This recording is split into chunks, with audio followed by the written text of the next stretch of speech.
정성산 TV를 애청해주고 계시는 모든 분들께 진심으로 감사드립니다.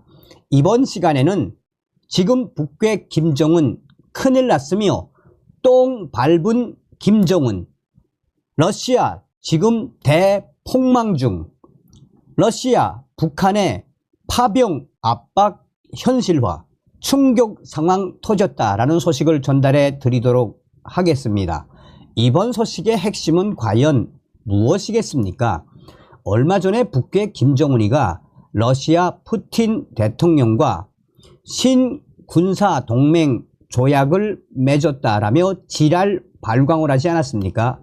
이에 미국을 비롯한 서방 언론들이 북한과 러시아의 신군사 동맹 조약은 오래가지 못할 것이다. 북괴 김정은이가 러시아 푸틴의 올가미에 제대로 걸려들었다라고 강조했지요. 정성산TV 좋아요, 구독, 알림은 큰 힘이 되겠습니다. 후원해주시는 모든 분들께 가열차게 멸공. 한미 방위조약 흉내 내더니 똥 밟은 김정은, 이제 어쩌나. 러시아 지금 대폭망 중, 러시아 파병 압박 받게 된 북한, 푸틴과 맺은 전략 동반자 조약에 김정은 발목 잡혀 지체 없이 모든 보유 수단으로 군사적 원조 제공, 조약 사조가 올가미 부메랑으로 되돌아와 김정은 되로 받고 말로 주게 됐다.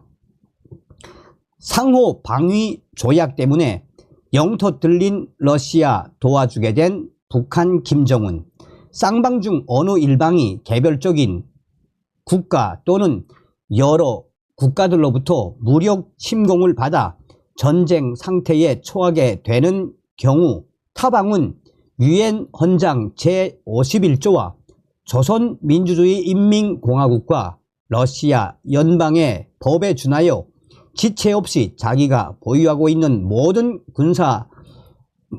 수단으로 군사적 및 기타 원조를 제공한다.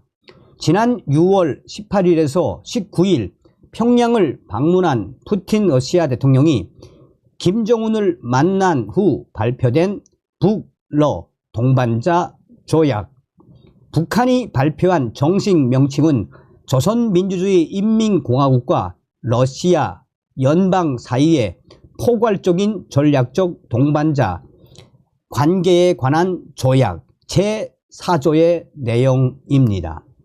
국가 간 조약이나 합의는 전문을 공개하지 않는 경우가 많습니다. 비밀로 삼아야 할 것이 있기에 일부만 공개합니다. 중요하다고 판단한 경우에는 비밀로 지정해 아예 공개하지 않기도 합니다. 지난 2007년 북한을 방문한 노무현 대통령이 김정은을 만나 나누었던 대화를 노무현 정부가 2급 비밀로 지정해 감추었던 것은 잘 알려진 사실입니다. 푸틴 올가미에 걸린 김정은, 김정은은 반대로 갔습니다. 김정은은 조약 체결에 대만족을 한 듯 푸틴이 떠나자 조선중앙통신에 조약 전문을 공개하게 했습니다. 이 시기에 북한은 러시아의 전쟁 물자를 팔아먹고 있었습니다. 러시아로부터 발전된 미사일과 로켓 기술을 도입해서 만든 신형 미사일과 정찰 위성 발사를 위한 발사체, 로켓 시험 발사에도 열을 올렸습니다. 마치나 김정은이가 꽃길을 걷는 것처럼 보였습니다. 핵을 가진 나라는 타국의 보호를 받는 듯한 느낌의 안보 조약은 여간에서는 맺지 않습니다. 핵을 가진 것은 동맹 없이도 자기를 지키겠다는 뜻이기 때문입니다.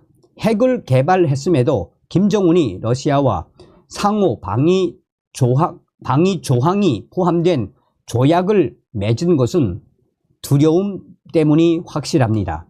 유엔 안보리 대북 제재를 어기고 러시아로부터 미사일과 로켓 기술을 도입하고 러시아에 무기를 수출한 북한으로서는 대한민국과 미국의 응징을 염려해야 합니다. 한국과 미국은 북한 핵을 무력화하는 작전을 구사할 능력이 있으니 김정은 그는 기댈 언덕이 필요했던 것입니다. 그런데 북한 무기를 사주어 북한 경제를 살려준 푸틴이 이런 조약까지 맺어 주었으니 김정은은 황송할 뿐이었습니다. 또한 러시아는 이 조약을 철저히 지키라는 뜻으로 전문을 공개했을 가능성이 매우 높습니다. 자, 그럼 우크라이나 지금 어떤 상황인지 8월 14일 소식이지요. 우크라이나 러시아 본토 진격 현황. 자, 여기서 이제 약간 핑크색 나는 것이 러시아 점령 지역, 흰색이 러시아 영토 편입 주장 지역, 이제 그린색이 우크라 본토 지역, 본토 진격 지역. 지금 여기에 보면은 이제 우크라이나 옆 핑크색 나는 부분이 이제 러시아가 점령한 데지요. 그리고 이제 이 가운데 쿠르스크주 이 수드자를 8월 6일 우크라이나군 장갑차 등 진입해 러시아 본토 공격, 8월 13일까지 계속해서 공격을 했지요. 여기서 허를 찌른 우크라의 러시아 본토 공격, 6.25 당시 메가도의 인천 상륙 작전을 연상시킵니다 라고 강조하고 있습니다. 우크라이나판 인천 상륙 작전, 세상은 돌고 돕니다. 지난 7월 말 경천 동지알 사건이 일어났습니다. 미국 정보부대의 도움으로 우크라의 전자전 부대가 은밀히 러시아의 쿠르스크주로 침투한 것입니다. 쿠르스크는 우크라와 접경했지만 그 방면에서 러시아군이 우크라를 침공하지는 않았습니다. 그때까지의 우크라이나는 빼앗긴 돈바스 수복에만 집중했습니다. 러시아는 우크라가 러시아 영토를 침공하리라고는 생각지도 않았습니다. 때문에 쿠르스크 방어에는 크게 신경 쓰지 않았습니다. 미국이 이런 허점을 알아차렸습니다. 그리고 그들이 훈련시키고 장비도 갖추게 한 우크라이나 전자전 부대를 우크라이나 특수전 부대와 함께 쿠르스크로 침투하게 했습니다. 침투한 이 전자전 부대가 다양한 발신기를 배치해 강력한 방해 전파를 쏘자 이 지역의 러시아 군 통신이 마비가 됐습니다. 그 순간 우크라 기동 부대가 돌격, 일주일 만에 서울 면적의 1.5배를 완전히 점령해 버렸습니다. 러시아는 완전히 뚫린 꼴이 돼 버렸습니다. 쿠르스크에도 러시아 군이 있지만 이들의 전투력은 형편없습니다. 징집병 부대이기 때문입니다. 만 18세가 된 러시아의 청년은 1년간 입대해야 합니다. 그러나 이들로 구성된 징집병 부대는 돈바스 지역에 투입되지 않고 있습니다. 전투력이 허약하기 때문입니다. 이들로서는 영토와 가족을 잃어 독이 오른 우크라 군의 저항을 감당할 수가 없었습니다. 러시아 군 바닥났다. 대폭망중. 푸틴은 징집병의 어머니들에 대해 각별히 신경을 씁니다. 1979년 소련이 특별군사작전이라는 이름으로 시작했다가 실패한 아프가니스탄 전쟁의 기억 때문입니다. 소련은 아프간을 쉽게 보고 징집병으로 구성된 40만 군을 투입했다가 10년을 싸우고도 목표를 달성하지 못하는 낭패에 빠졌습니다. 그렇게 긴 전쟁으로 많은 징집병이 희생되자 러시아의 어머니들이 반전 데모에 나섰습니다. 이것이 소련군의 아프간 철수와 소련 붕괴의 한 원인이 됐습니다. 때문에 푸틴은 돈바스 지역에는 돈을 받고 복무하는 직업군인 부대를 투입하고 있습니다. 우리로 치면 육군 특전사처럼 전원 직업군인으로 구성된 부대를 파견한 것입니다. 그리고 용병부대를 투입했습니다. 용병부대의 대표가 프리고진이 이끌었던 바그너 그룹. 그런데 러시아의 군수품 보급이 시원치 않자 프리고진은 반기를 들어 바그너 부대를 이끌고 모스크바로 진격했습니다. 그 이후 프리고진이 위문사를 당한 것은 잘 알려진 사실입니다. 러시아는 지금 점점 대폭망 중이라는 것이 외신들의 기사입니다. 뒤통수 맞은 푸틴. 2022년 특별군사작전이란 명목으로 러시아가 우크라를 침공할 때 벨라루스는 러시아의 동맹국이었습니다.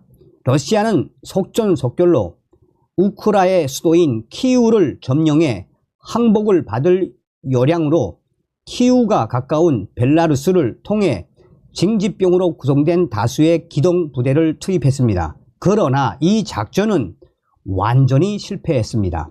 러시아군은 허겁지겁 벨라루스로 철군해야 했습니다. 키이우 점령 실패 이후 러시아는 친러 게릴라 활동이 많은 돈바스 공략에 집중해 이 지역을 차지하고 이 지역 주민 투표를 통해 이것을 러시아에 편입시켰습니다. 러시아는 우크라가 돈바스를 수복하려고 하면 이는 우크라가 러시아를 침공한 것이라는 명분절을 펴며 질질 끌려고 한 것입니다. 그런데 크루스크가 뚫린 것입니다. 이러한 여러 상황에서 푸틴은 실각할 가능성이 매우 높아지고 있습니다. 이를 피하려면 푸틴은 무엇인가를 동원해야 합니다.